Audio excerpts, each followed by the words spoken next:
Aminin man natin, maraming beses na tayong nadapa. At sa pagdapa natin na yon, wag nawa na muling maulit. Doon sa pagkadapa natin, wag na natin balikan para madapa muli. Kundi, yung pagkadapa natin, oops, linis na ako dito. Ganun nung isang bagay na gustong ituro sa atin ng Panginoon. He will remind all things that Jesus said unto us.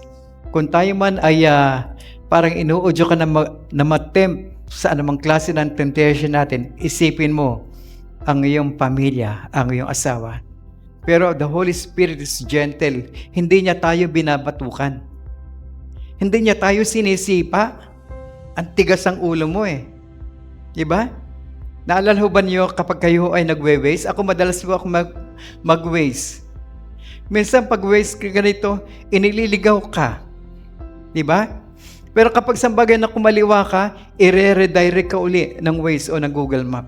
Naisip ko, sa ganitong pangyayari, in a spiritual realm, kahit na tayo ay lumilihis sa kanyang landas, idinadirect niya tayo. Itinatama niya tayo. Ang tanong, are we ready to be trained? Are we ready to be equipped by the Holy Spirit?